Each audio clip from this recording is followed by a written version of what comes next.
नमस्कार. कोरोनाविषयीच्या खास भागामध्ये सगळ्यांचं मनापासून स्वागत करते. मी डॉक्टर मृण्मयी भजक. आज आपण बहुतांशी लोक जे आहेत ते लॉकडाऊनमध्ये आहेत. पण ही जी लॉकडाऊनची जी यंत्रणा आहे तर ती एक पूर्ण यंत्रणा सगळ्यांसाठी काम करतेय. म्हणजे शासकीय यंत्रणा आहे, पोलीस आहेत, डॉक्टर्स आहेत, नर्सेस आहेत, वैद्यकीय अधिकारी आहेत, त्याचप्रमाणे सफाई कर्मचारी आहेत आणि अत्यावश्यक सेवा पुरवणारे अनेक लोक आज आपल्यासाठी काम करतात. पण काही काळाने ही जी लॉकडाऊन आहे, हे जे लॉकडाऊन आहे ते शिथिल होईल आणि बरेच जण घराच्या बाहेर पडू लागतील. तेव्हाही ही सगळी यंत्रणा आपल्याबरोबर असेलच, पण आपण कोणतीही यंत्रणा म्हणतो त्याला काही मर्यादा येतात. मग असं काही असू शकेल का की जे 24 तास आपल्याबरोबर असेल, आपली काळजी घेईल? तर अशी यंत्रणा म्हणजे आपण स्वतः.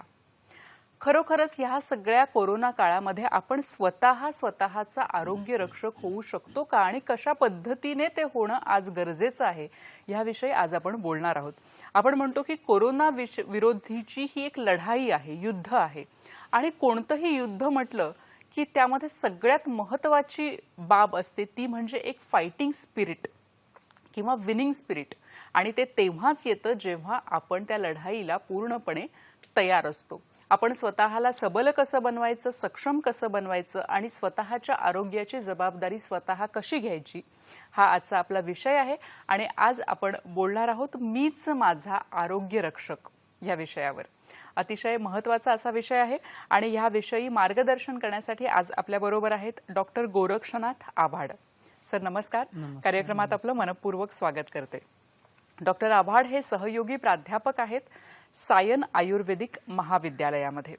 आज आपण खरं तर अनेक विषयांवर बोलणार आहोत. मुळात श्वसन संस्था जी आहे त्याची आपण काळजी कशी घ्यायची, प्रतिकारशक्ती कशी वाढवायची ह्या सगळ्यांविषयी आणि अर्थातच तुमच्या मनातही अनेक प्रश्न असतील याविषयी. तर त्यासाठी जरूर संपर्क साधा. संपर्कासाठी आमचा फोन नंबर असा आहे 2490 0232. 022 हा STD कोड आहे मुंबई बाहेरील सगळ्या प्रेक्षकांसाठी आणि मोबाईल धारकांसाठी. हा जो फोन नंबर आहे तो तुमच्या टीव्ही स्क्रीनवर स्क्रोल होताना तुम्हाला दिसतोय आणि त्यावर तुम्ही संपर्क करू शकता. फोन करताना फक्त एक काळजी घ्यायची की जेव्हा तुम्हाला कळेल की फोन इथे जोडला गेलाय तेव्हा तुमच्या टीव्हीचा आवाज हा अगदी कमी करायचा आहे आणि सलग प्रश्न विचारायचे आहेत. तर सुरुवात करूया कार्यक्रमाला. सर नमस्कार, पुन्हा एकदा स्वागत करते आपलं. आणि आपण आता म्हणतोय की ही जी सगळी परिस्थिती आहे खरं तर ती भयावह आहे आणि त्यामध्ये एका दृष्टीने असंही म्हणू शकतो की आपल्या भारतामध्ये जे लोकांचं जे सहभाग आहे तो अतिशय महत्त्वाचा आहे. लोक खूप चांगल्या पद्धतीने आज नियम पाळतायत सगळे. तर कम्युनिटी हेल्थ जे आहे किंवा कम्युनिटी पार्टिसिपेशन ज्याला आपण म्हणतो तर ते किती महत्त्वाचं आहे? निश्चितच अतिशय चांगला प्रश्न आपण विचारलेला आहे. कोविड-19 म्हणजे नॉवेल कोरोना व्हायरस पॅन्डेमिक या आजाराबद्दल आता कोणाला माहिती नाही असा एकही व्यक्ती आपल्याला बघायला मिळणार नाही. आता जसं आपण मॅडम बोललात की सरकारी यंत्रणा असेल, सरकार असेल, आरोग्य यंत्रणा असेल, आपले हॉस्पिटल्स, डॉक्टर्स असतील, कर्मचारी असतील, पोलीस प्रशासन जे आहे हे सर्वजण आपापल्या परीने या आजाराशी मुकाबला करण्याचा प्रयत्न करत आहेत, निर्धाराने लढत आहेत. पण याच्या बरोबरीने आपण आज लॉकडाऊनमध्ये घरात असलेले सर्वजण आहोत, एक सुजाण नागरिक म्हणून आहोत. आपलाही सहभाग यामध्ये असणं आवश्यक आहे. जरी सगळ्या यंत्रणा ह्या फ्रंटलाईन कोरोना वॉरियर्स म्हणून काम करत असल्या त्याचप्रमाणे आपण सुद्धा ह्या कार्यामध्ये, ह्या लढाईमध्ये काही खारीचा वाटा उचलू शकतो का? तर निश्चित उचलू शकतो. घरामध्ये राहून सुद्धा आपण आपल्या स्वतःच्या आरोग्याची काळजी घेऊ शकतो, इतरांच्या आरोग्याची काळजी घेऊ शकतो. आणि आता आपल्या लक्षात आलं असेल की एवढं सगळं लॉकडाऊन आपण केल्यानंतरही जो आजाराचा ग्राफ जो आहे तो बऱ्यापैकी वाढत आहे आणि यंत्रणांवरचा ताण वाढत आहे. आणि यंत्रणांवरचा ताण आपल्याला कमी करायचा असेल आणि आपलं भविष्य आपल्याला सिक्युअर करायचं असेल तर निश्चितपणाने घरात असलेल्या प्रत्येक व्यक्तीने एक सुजाण नागरिक म्हणून आपल्या आरोग्याची काळजी, पर्यायाने कुटुंबाच्या आरोग्याची काळजी आणि समाजाच्या आरोग्याची काळजी वाहणं आज ही खरं काळाची गरज आहे. जसं जागतिक आरोग्य संघटनेने सुद्धा या दृष्टिकोनातून मार्गदर्शन केलेलं आहे. जागतिक आरोग्य संघटनेच्या म्हणण्यानुसार जर कुठल्याही अशा पॅन्डेमिकचा किंवा मोठ्या आजाराचा मुकाबला आपल्याला करायचा असेल तर त्यासाठी फक्त आरोग्य यंत्रणा किंवा शासकीय यंत्रणांवर आपल्याला अवलंबून राहून चालणार नाही. त्याच्याबरोबरीने त्यामध्ये लोकांचा सहभाग ही गोष्ट फार महत्वाची. नक्कीच लोकांचा सहभाग खूप महत्त्वाचा आहे. आपल्याला एक फोन येतोय. विवेक पांडे आपल्याशी बोलतायत नागपूरहून. नमस्कार, आपला प्रश्न सलग विचारा. मॅडम नमस्कार. नमस्कार. मी विवेक पांडे बोलतोय नागपूरवरनं. माझा प्रश्न असा होता की ज्या काही आपल्याला आरोग्याविषयी आयुष मंत्रालयाने उपाययोजना सांगितल्या आहेत, हं. त्या व्यतिरिक्त काही उपाययोजना असतील तर सरांनी सांगाव्यात अशी माझी इच्छा आहे. धन्यवाद आपल्या प्रश्नाबद्दल. आयुष मंत्रालयाने ज्या उपाययोजना सांगितल्या आहेत त्यांचं पालन मला वाटतं की आपण केलं पाहिजे. त्या व्यतिरिक्त काय काय काळजी घ्यायची तो संपूर्ण आपल्या कार्यक्रमाचा विषय आहे आणि त्याबद्दल आपण हळूहळू बोलणारच आहोत. सर, जेव्हा आपण म्हणतो की आयुष मंत्रालयाने काही गाईडलाईन्स दिलेले आहेत आणि आयुर्वेद हे आपलं शास्त्र आहे, भारतीय शास्त्र आहे, तर आयुर्वेदामध्ये साथीच्या रोगांमध्ये कशा पद्धतीने दिनचर्या असावी काय सांगितलंय? बरोबर, अतिशय महत्त्वाचा प्रश्न आपण विचारलेला आहे. जसं आपण म्हटलात की आयुष मंत्रालयाने काही गाईडलाईन्स दिलेल्या आहेत, तर त्या शासकीय अधिकृत गाईडलाईन्स आहेत, त्यामुळे त्या आपण फॉलो करणं गरजेचंच आहे. पण याच्या पलीकडेही जाऊन आयुर्वेदामध्ये जसं या साथींच्या आजारांचा उल्लेख असू शकतो का, निश्चितपणे आहे. जनपदध्वंस व्याधी या प्रकारे या आजारांचा उल्लेख केलेला आहे. जनपद म्हणजे लोकांचा समूह, उद्ध्वंस म्हणजे बाधित होणे. जेव्हा मोठ्या प्रमाणात लोकांचा समूह एकाच वेळेस एखाद्या आजाराने ग्रसित होतो, बाधित होतो, त्यावेळेस त्याला आपण जनपदध्वंस व्याधी असं म्हणतो. आणि त्याची कारणं ही अनेकविध असतात. मुख्यत्वे 4 महत्वाची कारणं आहेत की एखाद्या वेळेस हवा दूषित होणं, दूषित वायू, हवा दूषित झाली तर अनेक लोकांना ती बाधित करू शकते. पाणी दूषित झालं तर त्यातनं पाण्यातून होणारे आजार जे आहेत ते मोठ्या प्रमाणात होऊ शकतात. आपली भूमी दूषित झाली तर भूमीच्या माध्यमातून देश दूषित झाला तर मोठ्या प्रमाणात आजार होतात. आणि ह्या सर्व दृष्टिकोनातून जर आपण बघत असू त्यावेळेस याचं निराकरण करण्यासाठी आयुर्वेदाने काही मार्गदर्शक तत्वे सांगितलेले आहेत. आयुषने गाईडलाईन्स दिलेल्या आहेत, त्या तरी नक्की तुम्ही फॉलो करा. पण त्याच्याबरोबरीने आयुर्वेदीय दिनचर्या, ज्याला हेल्दी लाईफस्टाईल असं आपण म्हणतो, कारण आतापर्यंत जी आपण लाईफस्टाईल जगत होतो त्याला आपण आधुनिक बदललेली जीवनशैली असं म्हणतो. आणि बदललेल्या जीवनशैलीचे दुष्परिणाम आपण प्रत्येक क्षेत्रामध्ये बघतो आहोत. अनेक आजारांना आपल्याला सामोरं जावं लागते आणि त्याऐवजी पुन्हा आपल्याला रिव्हर्स गिअरमध्ये जायचं असेल आणि एज ओल्ड जी प्रॅक्टिस आहे आपली, एज ओल्ड विजडम ज्याला आपण म्हणतो आयुर्वेदाची, ती जर आपण फॉलो करू शकलो आणि त्यामध्ये सांगितलेली दिनचर्या जी आहे ती आपण फॉलो केली तर त्या दिनचर्येच्या माध्यमातून प्रातरुत्थानपासून म्हणजे सकाळी लवकर उठण्यापासून त्याची सुरुवात होते. आतापर्यंत जर आपण बदललेली जीवनशैली बघितली तर बरोबर आहे. सर, एक फोन येतोय तो आपण घेऊया. सखाराम कदम आपल्याशी बोलतायत बीडहून. नमस्कार, बोला. नमस्कार सर. बोला, आपला प्रश्न विचारा. हा, आपल्या आयुर्वेदामध्ये सांगितलं की काही काढा प्यायल्यानंतर रोग प्रतिकार शक्ती कमी होते, तर कशाचा काढा करून प्यावा, आपण काय वापरावे? धन्यवाद. काढा कशाचा प्यावा ह्याच्याबद्दल पण आपण बोलणार आहोत. पण सर, तुमचं आता तुम्ही सांगत होतात दिनचर्येविषयी, तर ती सांगा आणि त्याच्यानंतर आपण काढा कसा तयार करायचा ते पण सर सांगणार आहेत आपल्याला. दिनचर्येमध्ये सर्वात महत्वाची गोष्ट म्हणजे दिवसाची सुरुवात करताना ती लवकर उठून ब्राह्ममुहूर्तावर उठावं असं म्हटलेलं आहे की ब्राह्मे मुहूर्ते उत्तिष्ठे जीर्णा जीर्णम निरुपेयम रक्षार्थम आयुष्य स्वस्थ. म्हणजे सकाळी तुम्ही सूर्योदयापूर्वी 1 ते 1.5 तास आधी उठलात आणि तशी आपली दिवसाची सुरुवात केली तर ते आपल्या आयुष्याचं रक्षण करणार आहे, आयुष्याचं वर्धन करणार आहे. ते कसं होऊ शकतं? लहानपणापासून आपण एक गोष्ट शिकत आलेलो, ऐकत आलेलो आहोत की early to rise early to bed makes a man healthy wealthy wise. म्हणजे लवकर उठेल लवकर निजे त्याचे आरोग्य मिळेल असं म्हणतात. तर ते कसं होणार आहे? ब्राह्ममुहूर्तावर किंवा सकाळी तुम्ही लवकर उठलात तर मलमूत्राचे वेग व्यवस्थित येतात, दिवस तुमचा चांगला जाऊ शकतो. ब्राह्ममुहूर्तावर उठायचं म्हणजे रात्री झोप पूर्ण व्हायला पाहिजे, म्हणजे रात्रीची झोप पण लवकर घेतो आपण. त्याचा अर्थ जो आहे की रात्रीचं जेवण पण लवकर व्हायला पाहिजे. म्हणजे रिव्हर्स फीडबॅक मेकॅनिझम मध्ये तुमचं जे बायोलॉजिकल क्लॉक आहे, आपल्या शरीराचं पण 24 तासाचं एक घड्याळ असतं, त्याला बायोलॉजिकल क्लॉक किंवा सर्केडियन रिदम असं म्हणतो. एक गोष्ट जर आपण केली की सकाळी सूर्योदयापूर्वी उठलं, लवकर उठलं, तर बाकीच्या गोष्टी ज्या आहेत त्या आपोआप परिणामकारकपणे सेल्फ करेक्शन सिस्टीम जी आहे ती शरीराची सुरू होते. आणि बायोलॉजिकल क्लॉक सेट झाल्यामुळे शरीरातलं आतलं वातावरण म्हणजे सर्व अवयव आणि सर्व संस्था यांच्या प्रक्रिया ज्या आहेत त्या स्मूथ व्हायला लागतात, नियमित व्हायला लागतात आणि त्याने शरीराला विश्रांती मिळून आपल्या शरीराची अंतर्गत प्रतिकार क्षमता वाढायला सुरुवात होते. नक्कीच. तुम्ही म्हणालात की ब्राह्म्य मुहूर्तावर म्हणजे साधारण मला वाटतं 3:30 वाजता उठणं हे अपेक्षित आहे. पण आता आपण बघतो की लॉकडाऊनच्या काळामध्ये बरेचसे जण घरी आहेत आणि त्यामुळे लवकर उठणं म्हणजे सूर्योदयानंतरही बऱ्याच तासांनी लोक उठतायत. तर काय सांगाल तुम्ही की कशी ही सवय आपण आता लावून घेऊ शकतो लॉकडाऊनच्या काळात? जरी आपण लॉकडाऊन मध्ये असू, लॉकडाऊन मध्ये आहोत म्हणजे आपल्याला शिस्तीचं पालन करायचं. सरकारने ज्या काही आपल्याला सूचना केलेल्या आहेत की लॉकडाऊन मध्ये तुम्ही आहात म्हणजे तुम्ही स्वयंशिस्त आहात, तुम्हाला त्याचं पालन करायचंच आहे. तर या काळात सुद्धा आपण ब्राह्ममुहूर्तावर म्हणजे सूर्योदयापूर्वीच उठायला पाहिजे. कारण सूर्योदयापूर्वी उठायचं असेल तर आपल्याला रात्री लवकर झोपावं लागेल आणि झोपेमध्ये मिळणारी विश्रांती ही कुठेही मिळत नाही. बरोबर आहे. म्हणजे जे तुम्ही सांगितलं तसं पूर्ण जे सायकल आहे ते सर्केडियन पूर्ण सायकल झालं किंवा पाहिजे. सर्केडियन रिदम बायोलॉजिकल क्लॉक आहे तो नियमित होणं गरजेचं आहे आणि तो नियमित झाल्यानंतर आपल्या शरीराची प्रतिकारक क्षमता वाढायला मदत होते. नक्कीच सर. आपल्याला आणखी एक फोन आहे. उमेश पांडव आपल्याशी बोलतायत. नमस्कार, बोला. हा सर, म्हटलं माझं सर थोडं मला तकलीफ आहे सर, श्वास घ्यायची भलकशी. हम्म. बोला. हॅलो. बोला. हा बोला बोला. हा सर, म्हटलं मला श्वास घ्यायची तकलीफ आहे. बरं. माझं वय 53 आहे. बरं, कधीपासून आपल्याला हा त्रास आहे? जवळपास सर बहुतेक 40 वर्ष झालं सर, 40 वर्ष. 40 वर्षांपासून आहे त्रास. हो, त्याच्यावर- हो. बाकी काही सर, मी अकोल्याला तपासलं, नागपूरला तपासलं. सरांचं म्हणणं काय माहितीये काय, हम्म. की हे दम वगैरे काहीच नाही आहे म्हणतात. बर. हम्म. तरी पण जसं मग आता दम नसल्यावर तकलीफ कशी काय होऊन राहिली श्वास घ्यायची ते समजायला मार्ग नाही. बरं. त्यावर थोडं मार्गदर्शन सांगावं. धन्यवाद. निश्चित निश्चित चांगला प्रश्न आपण विचारलाय. बोलूया ह्याच्यावर पण. तर आपले प्रश्न थोडेसे आता राहिलेले आहेत, तर त्याच्या आपण एकेका प्रश्नाकडे जाऊया.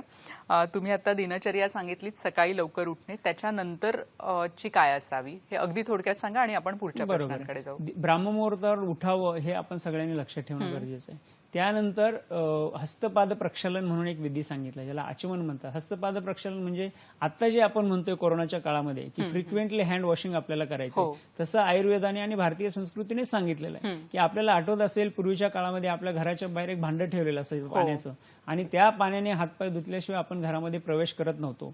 तेच जे आहे हस्तपाद प्रक्षालन ही खरी आरोग्याची काय म्हणता येईल त्याला आपल्याला उपाय आहे. बरोबर आहे. कारण हस्तपाद प्रक्षालनामध्ये घरात प्रवेश करण्यापूर्वी, मलमूत्र विसर्जनानंतर, सकाळी उठल्यानंतर जर आपण हस्तपाद प्रक्षालन केलं तर आयुर्वेदाने त्या विधीला राक्षसोपह म्हटलेलं आहे.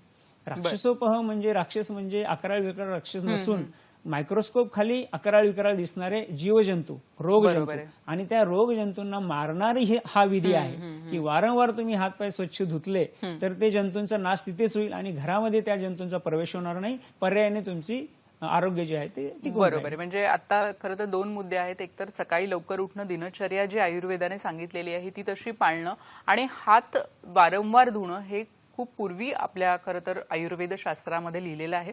आपल्याला एक सर फोन होता आणि त्यांनी काढ्याबद्दल विचारलं होतं. तर आता जो आयुष मंत्रालयाने काढा घ्यायला सांगितलेला आहे आणि तो सगळ्यांनी खरं तर खूप वारंवारपणे घेणं गरजेचं आहे, तर तो कसा तयार करायचा? नाही, निश्चितपणे आयुष मंत्रालयाने ज्या गाईडलाईन्स दिले ते आपण फॉलो करणं गरजेचं आहे. त्यामध्ये महत्वाची गाईडलाईन जी आहे ती म्हणजे गरम पाणी, कोमट पाणी जे कोष्ण जेल ते वारंवार घेणं गरजेचं आहे. हो. त्यामुळे तुमचा घशाचा भाग जो आहे तो स्टराईल राहील किंवा निर्जंतुक राहण्यास मदत होईल. दुसरं एक काढा आयुष मंत्रालयाने सांगितलंय, तर त्या काढ्याचे इन्ग्रेडियंट जर आपण बघितले आणि त्या काढा आपण बनवला तर तो काढा जर आपण वारंवार घेतला किंवा दिवसातून 2 वेळा घेतला तर त्याने आपल्या रोगप्रतिकार क्षमता वाढू शकते. आणि त्याचबरोबर आपल्याला आवळा जे व्हिटॅमिन सी रिच फूड किंवा फळ आपल्याला म्हणता येईल की च्यवनप्राश आरोग्य मंत्रालयाने घ्यावा असं सांगितलंय. पण आवळ्याचं सेवन जरी आपण करू शकलो आणि च्यवनप्राश त्याच्या बरोबरीने घेतला तर ते निश्चितच आपल्याला उपयोगी होईल. आणि श्वसन संस्थेवर उपयोगी, कफ कमी करणारं, श्वसन मार्ग मोकळा करणारं लवंग, दालचिनी, वेलची यासारखे जे पदार्थ आहेत त्यांचा काढा बनवून आपण घेतला तर तो निश्चितपणे आपल्याला बरोबर. आता हा काढा करायचा म्हणजे पाणी जे आपण त्याच्यामध्ये हे घालतो तर ते किती आटलं पाहिजे म्हणजे तो काढा होतो? बरोबर की पाणी आपण 4 पट पाणी घालावं आणि त्याला आटून 1/4 करावं आणि तो काढा गाळून प्यावा म्हणजे तो नक्कीच आपल्याला फायदेशीर. आणि हा जो काढा आहे तो सकाळी एकदा करून ठेवला आणि तो नंतर दिवसभर घेत राहिलं, 2दा घेत राहिला तरी चालतं की तो करून लगेच घ्यायचा असतो? नाही, तो करून लगेच आपल्याला घ्यावा लागेल. लगेच घ्यावा लागेल. बरं. दुसरा सर प्रश्न होता उमेश पांडव यांचा की त्यांना श्वसनाचा त्रास आहे, श्वास घ्यायला त्यांना त्रास होतोय. तर असे अनेक आपल्याकडे रुग्ण असतात की ज्यांना श्वसन नलिकेचे त्रास आहेत, तर त्या अशा पेशंट्सनी विशेषतः आत्ताच्या काळात, कोरोना काळात काय काळजी घ्यावी? निश्चितपणे कोरोनाचा जर आपण विचार केला तर ह्या व्हायरसचं आक्रमण जे आहे ते आपल्या श्वसन वह संस्थेवर होत असतं. म्हणजे आपली श्वसन संस्था जी आहे त्याच्यामध्ये नासा मार्ग आहे, गळ्याचा भाग आहे, फॅरिंक्स ज्याला आपण म्हणतो, आणि श्वसन नलिका, ट्रकिया आणि आपली फुफ्फुसं ह्या गोष्टींचा त्यामध्ये अंतर्भाव होतो. आणि ह्या श्वसन मार्गावर आक्रमण करणारा हा व्हायरस आहे. तर त्याचं आक्रमण जर आपल्याला थोपवायचं असेल तर आपला श्वसन मार्ग जो आहे तो सुदृढ असणं गरजेचं आहे, निर्जंतुक असणं गरजेचं आहे. आणि हे अशा प्रकारचं श्वसन मार्गाचं निर्जंतुकीकरण हे काही छोट्या छोट्या उपायांनी आपण करू शकतो. जसं एखाद्या व्हायरसचं आक्रमण आपल्या शरीरावर झालं तर सर्वात पहिल्यांदा तो नासामार्गाला आपलं संक्रमित करतो, कारण नासामार्गाची आतील त्वचा म्युकोजा जो आहे तो ओला असतो आणि त्या ओलसर ठिकाणी तो चिकटून राहतो. त्या ठिकाणी आग होणं, नासामार्ग लाल होणं ही लक्षणे त्या ठिकाणी निर्माण होतात. मग अशा वेळेस जर आपल्याला नासामार्ग सुदृढ ठेवायचा किंवा निर्जंतुक करायचं असेल तर गरम पाण्याची वाफ, दिवसातनं 2 वेळा गरम पाण्याची वाफ आपण घेतली तर त्या उष्णतेमुळे नासामार्ग जो आहे तो निर्जंतुक राहण्यास मदत होते. त्यानंतर पुढे तो व्हायरस नासामार्गातून गळ्याच्या ठिकाणी म्हणजे फॅरिंग्स मध्ये जाऊ शकतो आणि फॅरिंग्स मध्येच त्याला जर आपल्याला रोखायचं असेल तर गळ्याला आपण सकाळ आणि दिवसातनं 2 वेळा किमान गरम पाण्यामध्ये मीठ टाकून त्याच्या गार्गल्स गुळण्या करणं गरजेचं आहे. कारण गरम पाणी आणि मिठाच्या आपण गुळण्या केल्या आणि त्याच्यावर काही औषधांचा पण वापर करता येतो, पण साध्या सोप्या टिप्स जर आपण बघितल्या तर गरम पाणी मिठाच्या गुळण्या दिवसातनं 3 वेळा करणं, त्यांना आपला घसा जो आहे तो स्टराईल राहील, निर्जंतुक राहील, उष्ण राहील आणि त्यामुळे व्हायरस जो आहे त्या ठिकाणी जास्त वेळ टिकू शकणार नाही. त्यानंतर आपल्याला श्वसन मार्गाचा जर विचार केला तर पुढे आपलं श्वसन नलिका जी आहे आणि फुफ्फुस ही जर स्टराईल ठेवायची असेल तर गरम पाण्याची वाफ ही आतमध्ये आपल्याला नाकाद्वारे श्वसन मार्गापर्यंत घेणं गरजेचं आहे. आणि ती नाकातनं घशामध्ये आणि घशातनं श्वसन नलिकेत जर ती वाफ गेली असं दिवसांना 2 ते 3 वेळा आपण जर केलं तर नासा मार्गापासून आपल्या फुफ्फुसांपर्यंत सर्व अवयव हे निर्जंतुक होऊ शकतात. आणि निर्जंतुक झाल्यामुळे त्या ठिकाणी कुठल्या प्रकारचं ऑब्स्ट्रक्शन राहणार नाही आणि ऑब्स्ट्रक्शन न राहिल्याने त्या ठिकाणी संक्रमण होण्याची शक्यता कमी होते. म्हणजे ह्या 2-3 गोष्टी आपल्याला करायच्यात. एकतर गुळण्या करायच्यात कोमट पाण्याच्या, मिठाच्या गुळण्या करायच्यात आणि वाफ घ्यायची, जी आपण सर्दी झाल्यावर वाफ घेतो. पूर्ण ती जी आपली श्वसन संस्था असते त्याचं आरोग्य चांगलं राहील. सर, फुफ्फुसांचं जे आरोग्य आहे ते आणखी आपली फुफ्फुस ज्याला आपण म्हणतो की मजबूत करण्यासाठी किंवा आपली जी लंग कॅपॅसिटी आहे ती वाढवण्यासाठी आपण काही व्यायाम करू शकतो का? बरोबर, निश्चितपणे खूप चांगला प्रश्न आपण विचारलाय. कारण कोरोनाच्या काळामध्ये संक्रमण जे ते फुफ्फुसांवर होत असतं. निमोनिया जर झाला तर आपलं फुफ्फुस निकामी होतात आणि जास्त कॉम्प्लिकेशन त्यामध्ये येऊ शकतात. तर फुफ्फुसांचं आरोग्य सांभाळणं या ठिकाणी गरजेचं आहे. त्यासाठी प्राणायामासारखे जे काही व्यायाम प्रकार आहेत, एस्पेशली डीप ब्रिदिंग एक्सरसाइज ज्याला आपण म्हणतो, की नॉर्मली जेव्हा आपण श्वसन घेत असतो त्यावेळेस बराचसा फुफ्फुसांचा भाग हा वापरला जात नाही, त्याला अॅनाटॉमिकल डेड स्पेस असं म्हटलं जातं. तर ते जे खाली अॅनाटॉमिकल डेड स्पेस जी आहे, फुफ्फुस जी आहेत जी वापरली जात नाहीत, ती आपण प्राणायामाच्या ब्रिदिंगमध्ये, ज्याला इंटेन्शनल ब्रिदिंग आपण म्हणतो, की ज्यामध्ये दीर्घ श्वास आपण घेतो, त्यानंतर रोखून ठेवतो आणि पुन्हा आपण दीर्घ उच्छ्वास करतो. तर दीर्घ श्वास घेण्याच्या प्रक्रियेमध्ये संपूर्ण फुफ्फुस त्या ठिकाणी वापरली जातात. त्याच्यावर प्रेशर त्या ठिकाणी येतं आणि जे काही फुफ्फुसांचे जे पण अल्व्हेओलाई ज्याला आपण म्हणतो त्यांना व्यायाम मिळतो आणि त्यांची क्षमता वाढण्यास मदत होते. मग त्यामध्ये अनुलोम विलोम प्राणायाम असेल, सूर्यभेदी प्राणायाम असेल, त्यानंतर कपालभातीसारखी शुद्धिक्रिया असेल, या सर्व गोष्टींचा वापर आपण केला आणि छातीला ताण देणारे म्हणजे चेस्ट स्ट्रेचिंगचे एक्सरसाइजेस जे आहेत ते आपण जर केले, त्यामध्ये सूर्यनमस्कारांचा समावेश होऊ शकतो, त्यामध्ये उष्ट्रासन येऊ शकतं, त्यामध्ये भुजंगासन येऊ शकतं, त्यामध्ये मकरासन येऊ शकतं, त्यामध्ये सेतुबंधासन, मत्स्यासन यासारखी आसनं येऊ शकतात, की ज्या आसनांच्या ज्या बॉडी पोश्चरमध्ये आपल्या छातीचा पिंजरा ताणला जातो आणि त्याला ताण मिळाल्यामुळे आपल्या फुफ्फुसांना विस्फारित होण्याला वेळ मिळतो किंवा जास्त जागा मिळते, त्यामुळे त्याचं आकुंचन प्रसरण जे आहे ते इफेक्टिव्ह होऊ शकतं आणि इफेक्टिव्ह आकुंचन प्रसरण झाल्यामुळे फुफ्फुसांची क्षमता हळूहळू वाढते. तर या सर्व गोष्टींचा अवलंब म्हणजे हे जे व्यायाम आहेत ते आपण करू शकतो. आणि सगळ्यात महत्वाचं प्राणायामाचं महत्व जे आपल्याला खरं तर एरवी पण माहिती आहे, पण ते आत्ताच्या काळात खूप जास्त अधोरेखित होतं. सर, रेस्पिरेटरी एटिकेट्स नावाचा जो प्रकार आहे तो नक्की काय आहे, की सगळीकडे रेस्पिरेटरी एटिकेट्स पाळले गेले पाहिजेत असं सांगितलं जातं? बरोबर.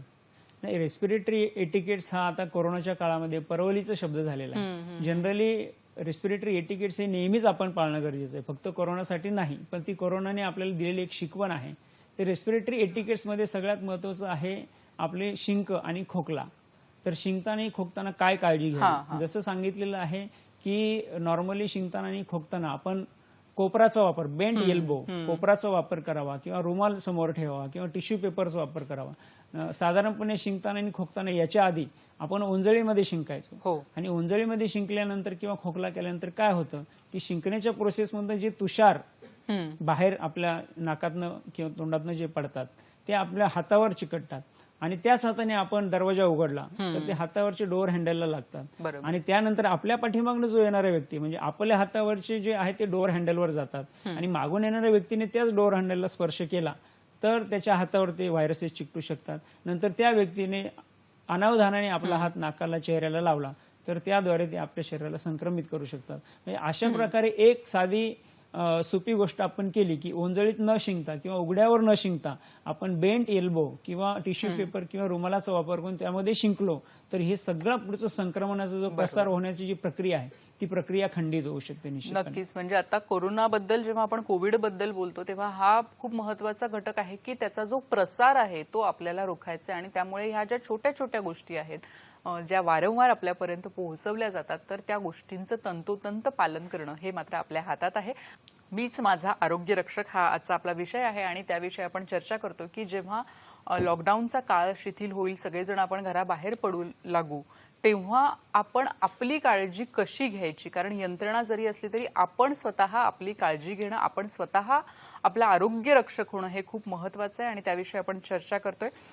सर, तुम्ही काय सांगाल की जेव्हा लॉकडाऊन संपेल आणि लोक बाहेर पडतील तेव्हा एकतर 1.5 महिन्याहून अधिक काळ बरेच लोक घरी आहेत, काही लोकांना सवय नाहीये घरी राहण्याची आणि मग त्यामुळे एक अशीही होण्याची शक्यता आहे की उत्साहाच्या भरात सगळेजण बाहेर पडून जे जे काही म्हणजे 1.5 महिना केलं नाही तर ते करण्यासाठी पुढे जाऊ शकतात किंवा उघड्यावरचं अन्न आहे की काही लोकांना उघड्यावरचं अन्न खाण्याची सवय असते, पाणीपुरी म्हणा किंवा चाट आयटम्स, तर अशा ठिकाणी जाण्याचा ओढा वाढू शकतो. तर अशा लोकांना तुम्ही काय सांगाल? हे निश्चितपणे लॉकडाऊन संपलेला आहे म्हणजे कोरोना संपलेला आहे असं आपण समजू नये. कारण कोरोना हा काही कमी दिवसांचा पाहुणा आपला नाहीये, तो दीर्घकाळ टिकणारा आहे आणि कोरोनाला घाबरून न जाता त्याला समजून घेऊन त्याच्याबरोबर आपल्याला स्वतःला कसं राहता येईल हे आपण शिकणं गरजेचं आहे. लॉकडाऊन संपलं की आपलं सार्वजनिक ठिकाणी आपली वर्दळ वाढणार आहे, तर तसं आपल्याला करून चालणार नाही. जेणेकरून लॉकडाऊनमध्ये जे नियम आपण पाळतो आहोत, कारण आता सध्या आपण अतिशय संवेदनशील अशा स्टेपवर आहोत आणि हळूहळू जर लॉकडाऊन शिथिल झाला तर त्याच्यामध्ये लोकांची वर्तणूक जी आहे ती पूर्वीसारखीच असणं गरजेची आहे. सार्वजनिक ठिकाणी जाताना सुद्धा विशेषतः जे हाय रिस्क ग्रुप ज्याला आपण म्हणतो, म्हणजे सिनियर सिटीजन्स असतील, 60 वर्षाच्या पुढचे लोक असतील, ज्यांना हृदयरोग, मधुमेह अशासारखे आजार आहेत, त्यांनी कुठल्याही परिस्थितीमध्ये सार्वजनिक ठिकाणी जायचं नाही. लॉकडाऊन संपल्यानंतर सुद्धा त्यांनी सार्वजनिक ठिकाणी जायचं नाहीये. अतिशय आवश्यक काम असेल त्या ठिकाणी सुद्धा मला ऍक्च्युअल फिजिकल डिस्टन्सिंग पाळणं खूप गरजेचं आहे. म्हणजे आता असं लोकांचा समज होऊ शकतो की 3 फुटापर्यंतचं जर अंतर आपल्याला सांगितलेलं आहे, पण जेव्हा आपण सगळे बाहेर पडू त्यावेळेस आपण असं म्हणू शकतो की 1 फुटापर्यंत चालेल, 2 फुटापर्यंत चालेल, तर तसं करून चालणार नाहीये. जेव्हा शिंकण्यातनं आणि खोकण्यातनं तो व्हायरस बाहेर पडतो तेव्हा तो 3 फुटापर्यंत अतिशय सक्रिय असतो आणि 3 फुटाच्या आत जर आपण त्या व्हायरसच्या संपर्कात आलो तर त्याने संक्रमण निश्चितपणे होऊ शकतं. त्यामुळे जे सिनियर सिटीजन्स आहे, ज्यांना आधीचे काही व्याधी आहेत, गंभीर आजार आहेत, त्यांनी शक्यतो घरामध्येच होम आयसोलेशन मध्ये राहणं गरजेचं आहे. त्यांनी वॉक करायला सुद्धा खाली जाऊ नये, घरातल्या घरात फेऱ्या माराव्या, घरातल्या घरात सूक्ष्म व्यायाम करावं, घरातल्या घरात आपण फिजिकली ऍक्टिव्ह कसं राहू शकतो ही काळजी घ्यावी. कारण बऱ्याच लोकांना आता मॉर्निंग वॉक आणि ह्या गोष्टी आहेत की वॉक घ्यायला बाहेर गेलंच पाहिजे असं वाटतं. तर वॉक घ्यायला बाहेर गेल्यानंतर सुद्धा सोसायटीमध्ये वॉक घेताना सुद्धा आपण अंतर ठेवणं गरजेचं आहे आणि जे सिट आउट्स एरिया आहेत, कॉमन जागा ज्या आहेत, तिथं आपण बसायचं नाहीये. पूर्वी आपण वॉक केल्यानंतर बसायचो, आता आपण वॉक करायचंय, अंतर ठेवायचं आणि लगेच घरी परतायचंय, बसायचं नाहीये. कारण आपण ज्या ठिकाणी बसलेलो आहोत त्या ठिकाणी आणखी 100 लोक येऊन बसलेले असतात आणि त्यांच्या माध्यमातून व्हायरस त्या ठिकाणी चिकटलेला आहे. आपल्या तो संपर्कात आला आणि आपला हात हा अनावधानाने अनेकदा आपल्या चेहऱ्याला लागत असतो आणि तो व्हायरस आपल्या शरीरामध्ये सहज संक्रमित होऊ शकतो. त्यामुळे लॉकडाऊन नंतर सुद्धा ही काळजी घेणं गरजेचं आहे. आणि जे अत्यावश्यक सेवेतले लोक आहेत, ज्यांना कामावर जाणं गरजेचंच आहे, त्यांनी 2 शस्त्र यानंतर आपल्याला कोरोनाने दिलेली शिकवण जी आहे किंवा गिफ्ट जे आहे ते म्हणजे पहिलं म्हणजे फेस मास्क, चेहऱ्यावर मास्क असणं गरजेचं आहे, हातामध्ये ग्लोव्ज असणं गरजेचं आहे आणि सॅनिटायझर बरोबर असणं आवश्यक आहे. ही आपली शस्त्र आहे, ती शस्त्र घेऊनच कामावर जायचं. बरोबर आहे. ही सगळी शस्त्र घेतल्याशिवाय बाहेर पडायचं नाही. सगळी शस्त्र घेऊनच आपल्याला लढाईला निघायचं, कारण ह्याच्या लॉकडाऊन नंतरची जी असेल ती मला वाटतं अशी फेस टू फेस, आमने सामने लढाई असेल कोरोना बरोबरची.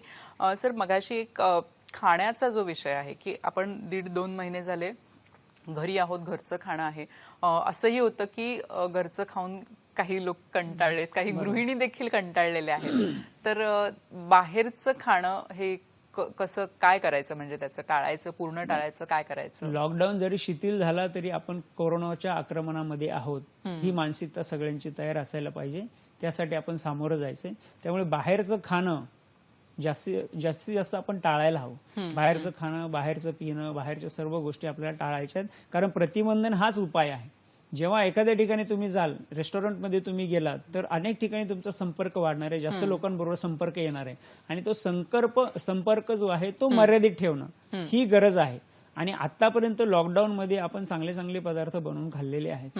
त्याच्याबरोबर आपण आहाराचे नियम पाळलेले आहेत. जनरली आपण मनाप्रमाणे जिभेची इच्छा पूर्ण करण्यासाठी अतिशय मोठ्या प्रमाणात खात असतो, परंतु लॉकडाऊन मध्ये आपण निर्धारित खाल्लेलं आहे. हितबुक मितबुक अशा प्रकारे जे आपण वर्तन ठेवलेलं आहे तेच वर्तन आपल्याला पुढे कंटिन्यू ठेवायचंय. कारण तुम्ही हितबुक मितबुक राहिलात, भुकेचा विचार करून आहार घेतलात आणि स्वच्छ निर्जंतुक घरी बनवलेला आहार घेतलात, तर त्याने निश्चितपणे आपली व्याधी प्रतिकार क्षमता वाढते. आणि ती प्रतिकार क्षमता आपल्याला लॉकडाऊन नंतर सुद्धा टिकून ठेवायची. बाहेरचं खाल्लं, बाहेरचं पिल्लं, संपर्कात आलात, स्ट्रेस त्याचा शरीरावर तयार झाला, त्यामुळे व्याधी प्रतिकार क्षमता कमी होऊ शकते. तर त्याऐवजी सुदृढ खाणं, घरचं खाणं आणि संतुलित आहार की ज्याच्यामध्ये फळांचा समावेश आहे, फळभाज्यांचा समावेश आहे, पालेभाज्यांचा समावेश आहे, कडधान्यांचा समावेश आहे, एखादा दुग्धजन्य पदार्थ त्यामध्ये असेल, चटणीसारखा एखादा पदार्थ असेल किंवा लोणच्यासारखा आंबट पदार्थ असेल, सगळ्या प्रकारच्या चवी, 6 चवी ज्या आपल्याला माहिती आहे त्यातल्या मॅक्सिमम चवी त्यामध्ये यायला हव्यात. कारण नित्यम षड्रसाभ्यासा असं शास्त्राने सांगितलेलं आहे की एकाच एक प्रकारचा आहार, जनरली आपण बाहेरचं खाणं म्हणजे आपल्याला तिखट मसालेदार जिभेला चमचमीत वाटेल असं आपण खात असतो, आणि तो एकच प्रकारचा चव आहे. तिखट पदार्थांची आपल्याला आवड असते आणि तसे एकाच प्रकारचे चवीचे पदार्थ आपण खाल्ले तर एका रसाने आपल्या शरीराचं बल कमी होतं, व्याधी प्रतिकार क्षमता कमी होते. जास्तीत जास्त रसांचा संतुलित आहार जर आपण घेतला तर त्याच्याने शरीराची व्याधी प्रतिकार क्षमता वाढते आणि कोरोनाचा मुकाबला यशस्वी होऊ शकतो. नक्कीच. तर अशा छोट्या छोट्या खरं तर गोष्टी आहेत ह्या की तुम्ही जो महत्वाचा मुद्दा सांगितलात की मिताहार आपला असला पाहिजे, की थोडंसं कमी आपण खाल्लं तरी चालेल, कारण तशी खूप हालचाल आता आपण किती म्हटलं तरी होत नाहीये बहुतेक जणांची. आपण मगाशी सोशल डिस्टन्सिंग बद्दल सांगितलं. मास्क हे आपलं एक खूप महत्वाचं आयुध आहे असं आपण म्हणतो, पण मास्क वापरताना काय काळजी घ्यावी, म्हणजे असं होऊ नये की त्या मास्कमुळे आपल्याला काही अजून त्रास होतोय. त्यामुळे मास्क वापरताना आपण काय आणि कशी काळजी घ्यायला पाहिजे?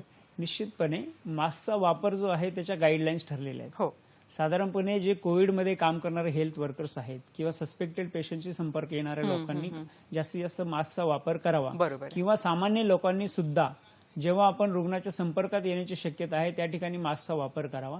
हे जरी सांगितलेलं असलं तरी आपल्याला माहिती की 70 ते 80% लोक हे हेल्दी कॅरियर्स आहेत, त्यांच्यामध्ये कुठलीही लक्षणं नाही आणि अशा लोकांच्या सहज संपर्कात आपण येऊ शकतो. त्यामुळे मास्कचा वापर हा अनिवार्य आपण करायलाच हवा, प्रत्येकाने करायलाच हवा.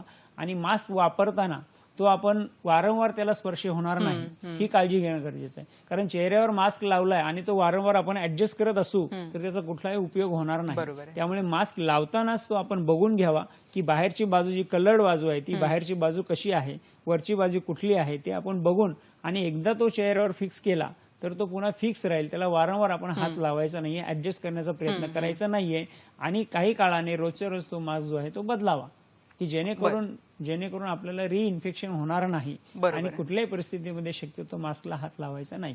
बरोबर. म्हणजे मास्क हे जरी चांगलं आयुध असलं तरी ते व्यवस्थित वापरलं गेलं पाहिजे आणि पुन्हा पुन्हा त्याला हात न लावणं हे एक खूप गरजेचं आहे. शक्यतो आपण जे लॉकडाऊन म्हणतो की आता लॉकडाऊन संपल्यानंतर सुद्धा एक प्रकारचं लॉकडाऊनच असणार आहे. जसं आपण फिंगर लॉकडाऊन, जसं तुम्ही कामाच्या ठिकाणी असाल किंवा कुठेही उभे असाल, बोलत असाल एकमेकांशी, त्यावेळेस तुम्ही ऍक्च्युअल फिंगर लॉकडाऊन मध्ये उभं राहणार. कारण तुम्ही हात मोकळे सोडलेत तर तो चेहऱ्याला लागू शकतो आणि त्यातनं संक्रमण होण्याची शक्यता आहे. तर हा पण एक प्रकारचा लॉकडाऊनच आहे. ते फिंगर लॉक पोझिशन मध्ये आपण राहायचंय, म्हणजे मास्कचा पण आपल्याला फायदा नक्की होईल. नक्कीच. तर हातांचे हा जो फिंगर लॉकडाऊन आहे हाही एक महत्वाचा घटक आहे जो आपण लॉकडाऊन नंतर पाळू शकतो. सर, कार्यक्रमाची आपली या सांगतेची वेळ झालेली आहे. तर आजचा जो विषय आहे की मीच माझा आरोग्य रक्षक किंवा मीच माझे आरोग्य रक्षक, तर ह्याविषयी आमच्या सगळ्या दर्शकांना काय आवाहन कराल? बरोबर. निश्चितपणे जसं सरकारी यंत्रणा, आरोग्य यंत्रणा आपलं काम करतायत तसं एक सामान्य जबाबदार नागरिक म्हणून आपण आपल्या आरोग्याचं रक्षण करणं गरजेचं आहे. आणि ते कसं करू शकतो? छोटे छोटे टिप्स आपण ज्या आहेत त्या केल्या पाहिजे. पहिली महत्वाची गोष्ट आहे त्यामध्ये की लवकर उठणं, मितभूक असणं, हितभूक असणं, अग्नीचा म्हणजे भुकेचा विचार करून आहार घेणं आणि तुम्हाला विश्रांती पूर्ण मिळाली पाहिजे. कमीत कमी 7 ते 8 तास झोप घेणं गरजेचे आहे. त्यामुळे तुम्हाला शरीराला आणि मनाला विश्रांती मिळेल. त्याचबरोबरीने फिजिकली ऍक्टिव्ह व्यायाम करणं खूप गरजेचं आहे. ऋतूचा विचार केला जरी उन्हाळा असेल तरी आपण किती व्यायाम करावा, तर आपल्या शरीराच्या शक्तीच्या अर्धा व्यायाम करावा. म्हणजे जेव्हा आपण व्यायाम करताना कपाळाला घाम यायला लागेल, काखेत घाम यायला लागेल, श्वासोच्छवास तोंडाने घ्यावा लागेल, त्यावेळेस आपण व्यायाम थांबवायचा.